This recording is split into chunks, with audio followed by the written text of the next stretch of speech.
How's it going? I thought I'd try another wet play here. I was asked to do a video on an octopus style wet that I put up. So this is this kind of a long hackled octopus style wet. It's a good sea trout pattern, good lock style fly, but this is what this is for. Fishing for mostly for sea trout. The colours I put on it was kind of along the lines of a stone goat kind of a fly. Blue, dark magenta, black, gold rub, all that kind of ideas with a wee blue front, but this is tied more in an octopus style with a long collar hackle. So the materials you're going to need for this here are golden pheasant crest, natural for the tail. You're going to need black seal's fur or some kind of black dubbing for the body. And you're going to need a gold rub of either wire or oval or flat tinsel, whichever you like yourself for the rub. And then there's two palmer body hackles. One is a natural black and one is a dark magenta, cock neck. And then there's a collar hackle. The collar hackle is the peculiar thing in this type of fly. It's long, it's out the back of the fly past the tail, and what the hackle I prefer to use is a dyed black golden pheasant rump feather. And I have a lot of them in Ireland. They're normally yellow in colour, but I use a lot of the breast feathers for some flies, and you have excess patches, the yellow patches in the back, and I get them dyed up. This one's in black, so that's the collar hackle, and the head hackle is going to be a teal blue grizzle hen neck, but I've used teal blue, all different coloured dyed hackles for the front. And the one I put in the front had a pheasant rump feather, the church windows at the back, the Michigan bluebacks dyed teal blue, but I've none of them left, so I'm going to use the grizzle, which is also a good option. So that's enough talking, let's get to the fly. The hook and the vise, this one's a big one for a size 8 for the sea trout and the locks. Don't mind a big fly, and the salmon don't mind a big fly either, and this is what this is for. So a size 8, you can do them in a size 10. So a natural golden pheasant crest tail, which is this little yellow curved feather. I don't know how well it's going to come out in camera. And you want it about the length of the body. So for people just starting off, always tie it over length with a loose pinching loop, and then adjust it. It's just much easier that way. You get the length you want and then secure that on. That looks good enough to me now. I'm going to tidy up. Take my thread, touch and turns. It's not really important, but it just makes for your life easier. There's no lumps and bumps on every step that you do. It makes the hackles and every subsequent process afterwards go a little bit simpler for you if you just take your time and lay the thread down and touch and turns, which it's not the be all and end all. Like if I had a pair of scissors now and this mess of the table. So come on, cut off your excess. I'm going to try and take it a wee bit slower this time. A few people complained that I was through a few things. So again, the next part is your rub. You can use either wire or flat tinsel or oval tinsel. It's entirely up to you. I'm going to use wire in this case. The sea trout have got fairly substantial teeth, and the wire is the most durable of them all. So tie that on at the far side. That's entirely personal preference. You can tie it wherever way you like, underneath or on the side. I just like to tie it on the side, away from me, the far side. So now you've got your gold ribbon. The next part is to dub the body. In this case it's a black seal's fur, or any kind of black double would be good. So let's just try and spin your double. When you put it on like that there, you just spin it all in the one direction. It's going to be hard to catch on at the start maybe, but once you get it turned on a few bit, slide it right up to the body, get 1 or 2 turns on, and once you get 1 or 2 turns on like that, you should be laughing. Then you can, it's got an anchor point then, so every time you tighten it, then them turns should stay locked on. And every time you do a few winds, don't be afraid to tighten it back up again. I'm coming near the end there, size 8 needs a bit more. So just, I always like to leave a wee bit to catch on, to help me catch on from the previous dubbing to catch on the new dubbing. Just helps it bite down sort of. Now, in this way here, I am going to stay a good bit away from the head. There's a fair bit of work going on up here with the hackle, so you want to leave just a little bit more than you would in your standard sort of bumble style wet. Now the next part of this is a doubled palmered hackle. It's used a lot here in Ireland, cock neck, or black in this case, and a dark magenta. I will place the black in front of the dark magenta, size them for correct for the size of fly and have the two of them as close to the same length and the same length of fibre on them, because it helps them not all clang and stick together and look kind of off. You get them kind of close together. They don't have to be exact, but close. So I have the black in front of the magenta and tie both of them in at the same time. Now I am going to travel all the way up to the eye, making this a level base from everything. I'm going to wind on from here on out. Now it has nice touch and turns. They wind over. If there's any gaps there, the stems of the hackles will fall under them and they'll roll around. You'll have a tougher time.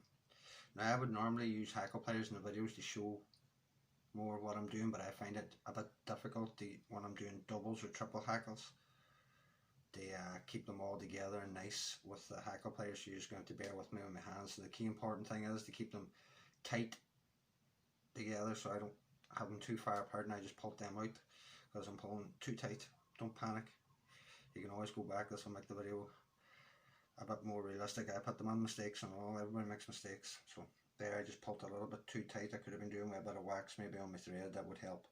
But I just got a wee bit lazy here and not got them in as tight as they could have been. So let's go back. Catch them in good and tight this time. Travel all the way to lie and all the way back down.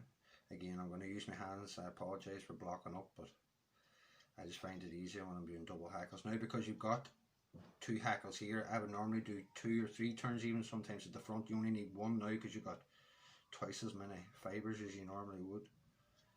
And I would normally do 5, 6 turns down the body. You might only need 3 with this double tackle.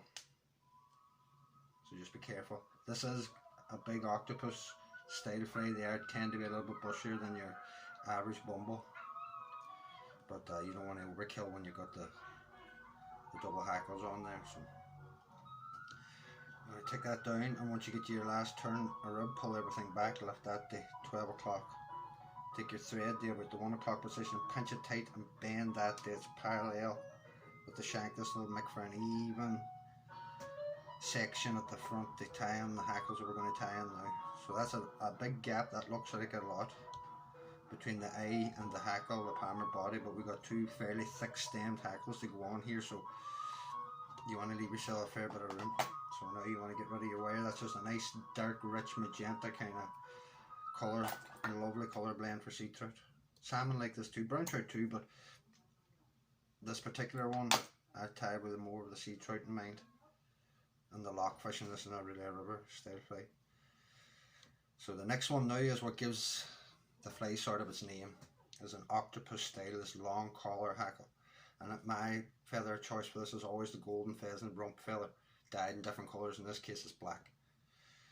Now as I look at that video there, I can see the feed. It's not the best colour showing up there on the image, but I will take a still photograph and post it with the thumbnail of this video, and you'll get to see the colours a lot better. This is just, I was asked for the tie-in and the materials of the fly, and hopefully this will help the person who asked. I can't remember off the top of my head now who it was that asked for this, but I'll try and put it in the name and in the description and tag that person so they know to watch the video. So I tie these all on at the tip. My soft hackles, my collar hackles, my hand hackles, I tend to all tie in at the tip. It just makes them easier. My palmered hackles I tie in at the base. Again, that's just my own personal preference. That doesn't make it right or wrong. It's just whatever you feel comfortable with. Now I'm going to, again, I can't find my hackle pliers, so I'm going to use my hands. I stroke everything back, take it to the 6 o'clock position, and I release the fibres, and then I stroke everything back to the 12 o'clock, 6 o'clock position, and raise it to the 12 o'clock position, and then I start stroking all the fibres back, and just keep doing that till you get it on. They're not the easiest fibres to work with. They're kind of long and go all over the place, but that's just the way they are. They're hard to get them sitting exactly how you want it. You have to do a lot of manipulating, but once it's in and it gets a swim, these will all sit where they're supposed to sit. And this is where the fly, sort of the pattern, the style gets its name. This long collar hackle, kind of like the tentacles of an octopus, I guess is what it was supposed to be in the naming of the fly. Like, as you can see, these collar hackle is long, they're kind of sparse. That's the nice thing about the golden pheasant rump. it's not too densely fibre. You see when you squash them back there at the back of the tail, a very long, sparse, a lot of movement in the fly. Now the next one on the fly could be anything blue. You can put whatever you like blue. A blue face fly always works great for sea fish.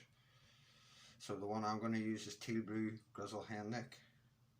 The saddle, this one is, sorry, not a neck, but you get the idea. And this one, you want it to be just like a standard length for a normal wet. You don't have to go longer than this one. And the previous one, like normal, you just want this to be sort of your standard length for your bumble wet fly for a front tackle. Maybe just a tad longer than the fibres on the palm hackle. So now we'll go and put this on again, take it to the 12 o'clock position, stroke all the fibres back out of your way, get it to the 6 o'clock position, release the fibres. Once at the 6 o'clock position, pull everything back out of the way, and then stroke the fibres up and get them into position, and so on and so forth. I'm hoping the colour will come out a bit better on the still image, because I'm just looking up here and the darkness of the fly is not really showing up. I'm only using my camera here, but hopefully it'll work out. Someday you'll see the image will be a lot better than the video. So once you come to your last turn, keep it tight, crossover, put 2 turns, 3 turns, 4 turns down to the head. This one's thin enough, I'm going to bend it back, 2, 3, 4, 5 or 6 back. You don't want to make it too big a head. It's hard to do, or easy to do with a fly like this. It's hard not to have some kind of a head because the hackles are fairly thick at that point. So now you need your whip finish, and that's the wee fly done. As I say, it's not the best quality of video. I'm only doing this on my phone. I have got no lighting, but I'll put a better image of it in the sunlight so you can see the fly a bit better. And hope that helps somebody out. A couple of coats of varnish, or head cement, or epoxy resin, whichever your choice is. So I hope somebody gets used to that wee video, mistakes and all. But everybody makes mistakes in their time flies. Just don't panic and get the fly done. And that's a great pattern there. I'm sorry for the quality of the video, but I will put a nice still image of the fly and you'll see more what it's like. And I hope that helps somebody out.